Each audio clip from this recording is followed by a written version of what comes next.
By the turn of the millennium, African leaders had articulated a bold vision for the continent's political, economic, social, developmental, and cultural revival. They realized that Africa's new integration processes needed strong institutions, good planning, implementation processes. Hello and welcome to the program. I am Daniel Makokera, and this is the story of that journey.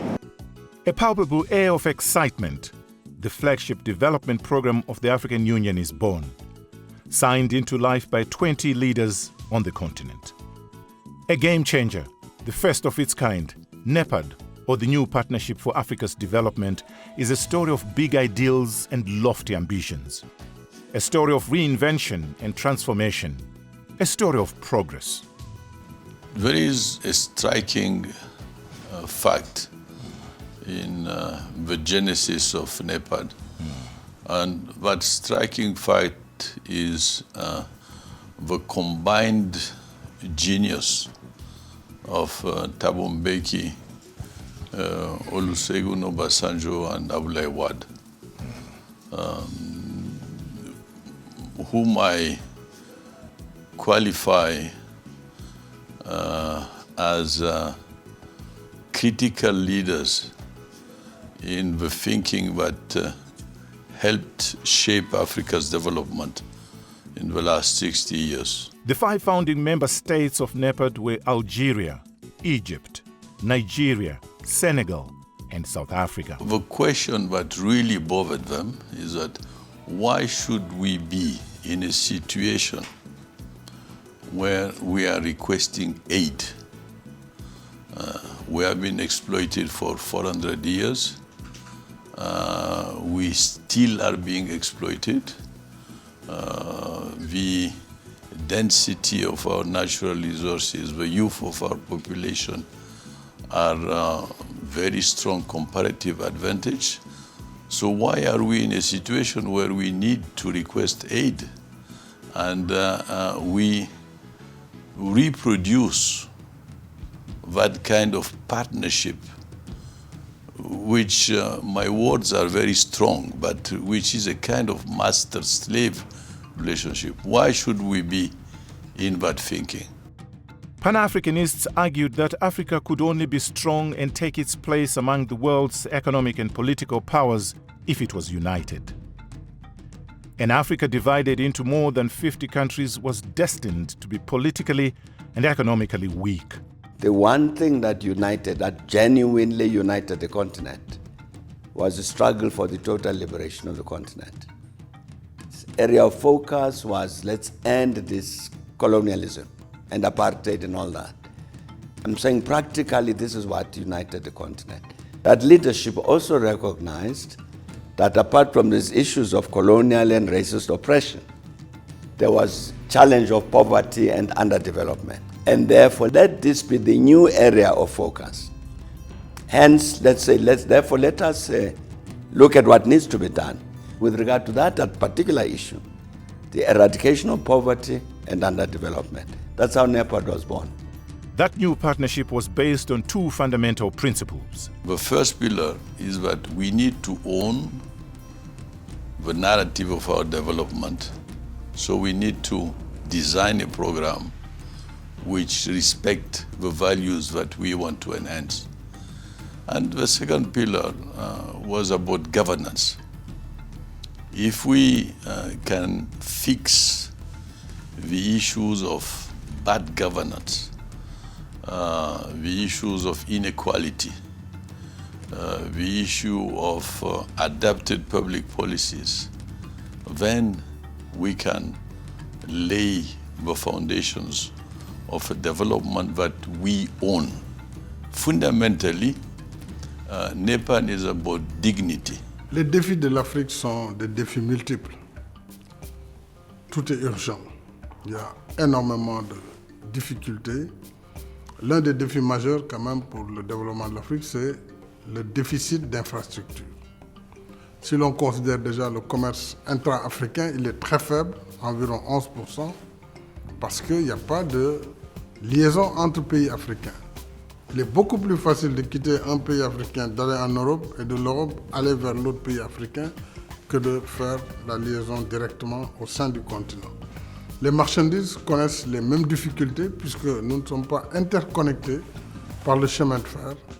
Les routes transnationales ne sont pas toujours en bon état et aussi les barrières font que le commerce intra-africain connaît beaucoup de difficultés. For me, if you look at the history of the last 60 plus years, there is that moment where the founding fathers of the OAU decided to build together a platform in order to fight for political liberation.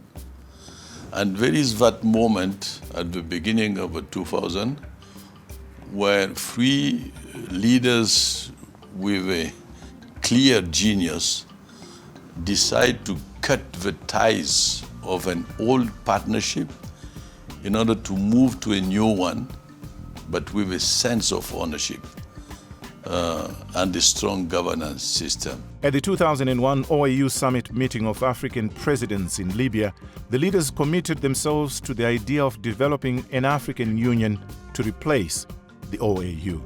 As envisioned, the African Union would have some resemblance to the European Union, but it would reflect the needs and realities of Africa.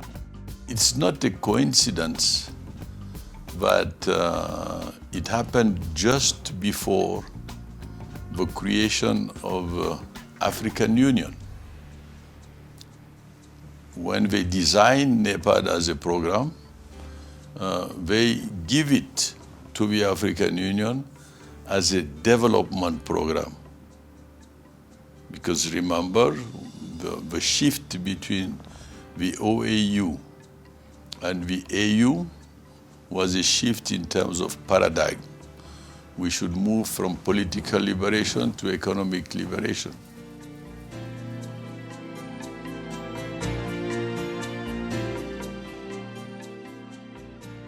NEPAD was a plan to address tough economic challenges on the continent, a blueprint for regeneration. It was originally a combination of earlier initiatives. The Millennium Africa Recovery Plan, backed by South African President Thabo Mbeki and Nigerian President Olusegun Obasanjo, and the Omega Plan from Senegalese President Abdoulaye Wade. So from the start, the perspective of integrating the Secretariat institutionally into the African Union was given as a priority. So it took several years between 2003 and 2010 to finalize the first step of that integration. The continent is losing billions of capital that it needs for its development, which it can stop. But I don't think enough is being done about it. So I'm saying, you see, the capacity, when we established NEPAD, the capacity, indigenous capacity to implement the agreed program was very weak. In the early days, NEPAD faced formidable challenges. It had to make new partnerships, dismantle trade barriers, deal with political dictatorships, and find ways to develop and diversify industries. You cannot imagine the headaches. We just had to behave with necessary humility, avoid arrogance, and show that we could add value to what the Commission was doing. We had to go through the corridors and arrange chairs and tables and see how we could work. I knew that we would move from competition to cooperation. And today, our level of consideration and credibility within the AU is the proof that we had the right attitude. As NEPAD becomes fully integrated into AU structures and processes, it changes from a secretariat to an agency. It wasn't just a name change. It was a way to improve delivery. We had to be seen in the African Union setting. And then we could reinforce that interaction with the departments of the Commission, departments of infrastructure, agriculture, science and technology, social affairs, political affairs, peace and security, we could start to work because we were within the family. So we moved from a competition mindset to a cooperation mindset. NEPAD was often viewed as the baby with the African Union as its mother. The problem was, the African Union was increasingly being viewed as an inefficient bureaucracy with poor implementation, funding shortages, and overlapping rivalries. In January 2018, Rwandan President Paul Kagame was elected as the chairperson of the African Union. He was tasked with pushing through reform processes and had already spent 2 years working on a plan. In 2016 in Kigali, African heads of states are questioning the efficacy of a union. And they establish, define, and a diagnosis which is fundamentally reflected by a sense of frustration regarding the speed at which we attain our objectives of integration. The Kagame report was a blueprint for change, with 3 major reforms: to speak with one voice, to rationalize what is and isn't working. And the third aspect, objective of a reform, is how can we divide labor amongst all the entities of the union so that we can better work together. Kagame was the driving force behind the reform process of the AU and also initiated a historic agreement about free trade in Africa. NEPAD's mission was to eradicate poverty and integrate Africa into the global economy with a focus on good governance. During the Nouakchott meeting in 2018, a decision was taken which would transform NEPAD into AUDA NEPAD, the African Union Development Agency. It was established as the technical body of the African Union, with its own legal identity, a first of its kind. It was part of several institutional and financial reforms officially launched at the 2019 AU Summit. Dr. Mayaki was instrumental in advocating for the need to accelerate the implementation of development projects. He believed AUDA NEPAD was a critical link connecting the African Union Commission, regional economic communities, and member states by playing a strategic development role and providing a clear division of labor. He also spoke out for stronger leadership. African leaders should not have the luxury of sitting in capitals with authority and power and waiting for things to happen on the ground. They have to be on the ground. And that's the sacrifice they need to do if we want that transformation to happen. La prospérité du continent, c'est ce que nous recherchons au quotidien dans chacun de nos États. C'est ce que aussi l'Union africaine a formulé dans sa vision 2063, l'Afrique que nous voulons. Et pour arriver à cette Afrique que nous voulons, il y a des étapes. Le NEPAD nous a donné vraiment des voies certaines. Si nous les suivons, nous arriverons à cette Afrique que nous voulons. En termes de connectivité sur le continent, en termes également de connexion sur les voies de communication, routes, rails, connexion aérienne, portuaire. Et c'est ça qui va développer le commerce intra-africain. Nous venons de lancer la zone de libre-échange continentale, la ZLECAf. Celle-ci ne pourra avoir de sens que lorsque nous commercerons, surtout entre nous. Si nous n'avons pas les voies, les routes, les chemins de fer pour commercer, la ZLECAf sera un vœu pieux. Donc il faut développer l'infrastructure dans le continent. Il faut développer l'agriculture. Et là, on revient aux 2 programmes phares du NEPAD. Rebirthed, bigger, better, and now, with more clarity on its specific role within the African Union, AUDA NEPAD forges ahead.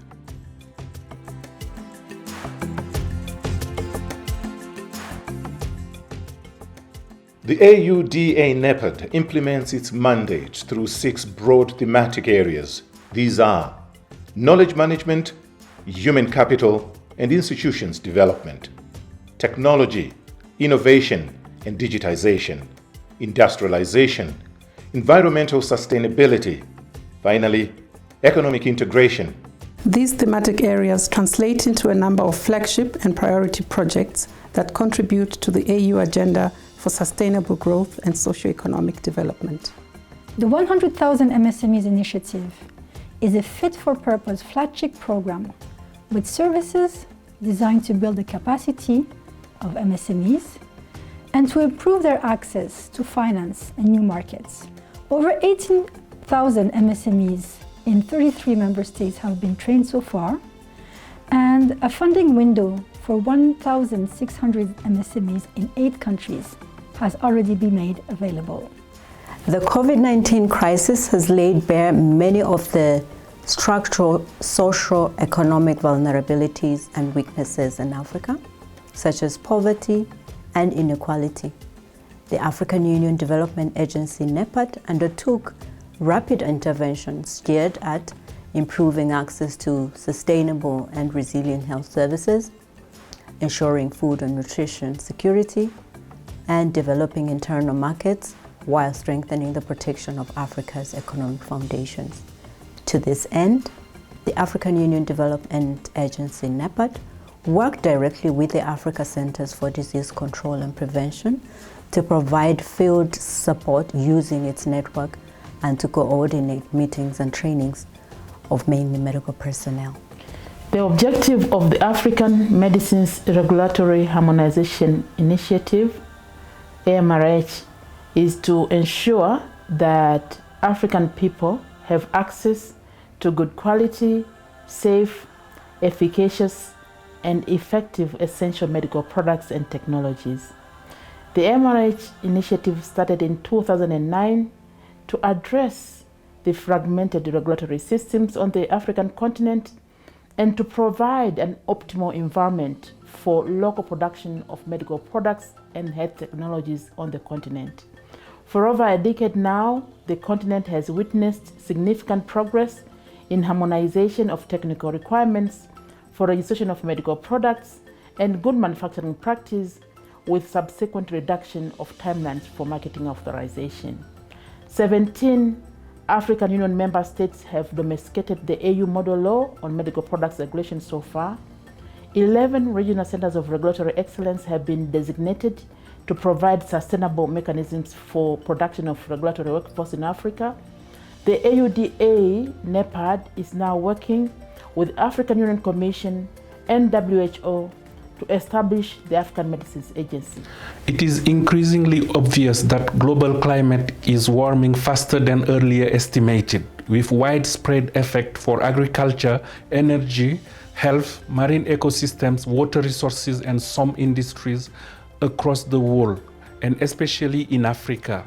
The African Forest Landscape Restoration Initiative, AFR 100, is a country-led effort to bring 100 million hectares of degraded land and forests into restoration in Africa by 2030.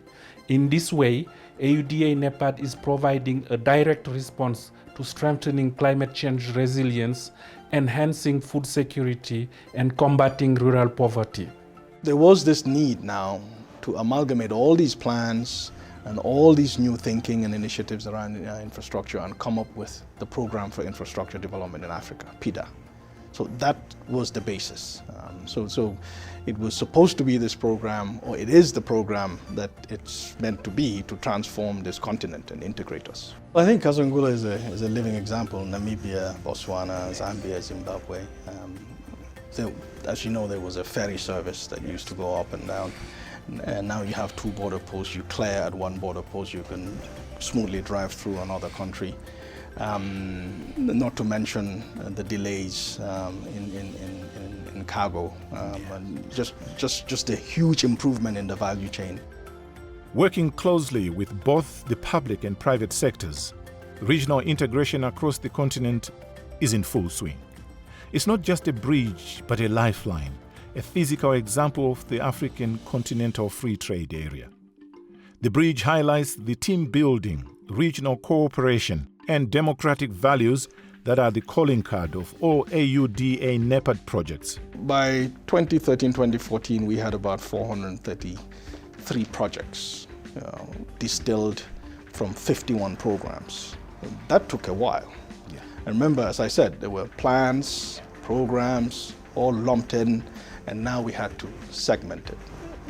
Which projects are energy related, which ones are transport in terms of air transport, road transport, rail transport, which ones are water related, which ones are ICT related. So we took a set of projects to the Dakar Financing Summit as a test case. And out of those projects, of course, we did a lot thereafter. If you look at the Abidjan-Lagos corridor, that was part of the projects that we took to the Dakar Financing Summit. The work we did in East Africa, LAPSET came later. The Lamo port, that was one of the, that was a spin-off from the Dakar Financing Summit. And also, now that we're talking about this continental master plan, this transmission master plan, that of course built up on the energy projects. In 2017, Dr. Mayaki for the first time went to see the bridge. It took a bit of time to actually move away from very traditional donor projects into recognizing that this was about transforming our economic systems. So in CADAP, we then worked as part of NEPAD to actually support the countries. So it comes up very much building on the instruments, on the philosophy, on the energy that NEPAD had meant to deliver.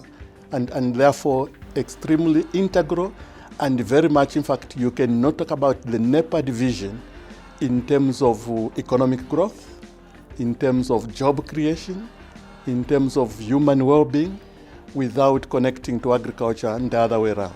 That's why actually leading into what is now called the Malabo decision in 2014, which was actually the renewal of the CADAP decision, there was now very clear and firm targets that had to be met. This all came from the fact that countries are now engaged, they recognized the value, they understood the bigger picture, and actually things were roaring in terms of bringing agriculture. And this is what we saw. In fact, one of the results is that agriculture was firmly back on the priority list in development aid, development financing, and in national development plans. Staying with agriculture, a major player but often the missing link in agricultural transformation in Africa is the private sector.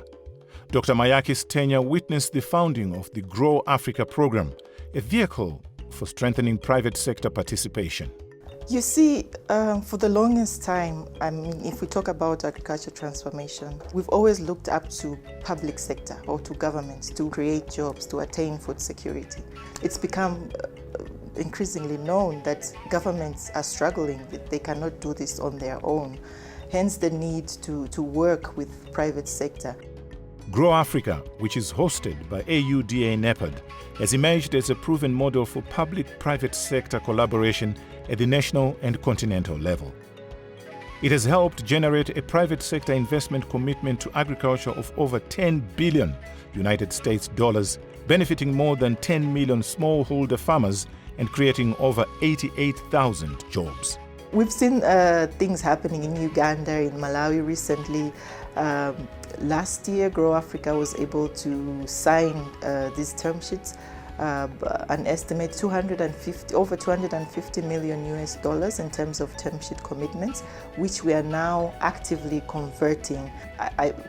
This year in 2020, again, been able to mobilize up to over 220 million US dollar in terms of investments coming in from private sector. These are a few of the flagship projects AUDA NEPAD is implementing in more than 50 countries where we have a footprint. Most recently, Dr. Mayaki and his teams have been instrumental in fast-tracking the implementation of other major continental development projects such as Agenda 2063 and the SDGs. Agenda 2063 is Africa's blueprint for transforming the continent into a global powerhouse. Agenda 2063 is a concrete plan to achieve this vision within a 50-year period from 2013 to 2063. It is the strategic framework for delivering on Africa's goal for inclusive and sustainable development, and it is a concrete manifestation of Pan-African drive for unity, self-determination, freedom, progress, and collective prosperity pursued under Pan-Africanism and African Renaissance. In the next 10 years, 90% of the current heads of states in the continent will no longer be heads of states. So you will have a change of leadership. So if there is one thing you can do, is please invest yourself in making sure that the upcoming leadership is a transformative one and allows Africa to implement Agenda 2063. But the agency has done more than just projects. Under Dr. Mayaki's leadership, it has influenced policy. The overstrength is that we have reached a degree of cooperation with the African Union Commission, where today we are recognized as an efficient institution which can deliver with integrity and accountability. Accountability is really one of our big comparative advantages. He says the key is having good people to work with. The first is that I can't hide the fact that I'm proud to have led the Secretariat to the African Union Development Agency. In terms of strength, I think we have a highly dedicated staff. Many of the colleagues that are here could be working the World Bank, IMF, FAO, but they have somehow a sense of wanting to work for the continent. And you should never take for granted that. He leaves behind a string of success stories, some large, some less visible, but all aiming to showcase the story of Africa's vision, a prosperous, united, and peaceful Africa, driven by its own people and a significant player on the world stage. A united and peaceful Africa run by Africans for Africa. As Dr. Mayaki prepares to hand over the baton to his successor, one is comforted with the fact that a good foundation has been laid here for generations to come in integrating our continent. I'm Daniel Makokera. Thank you for watching.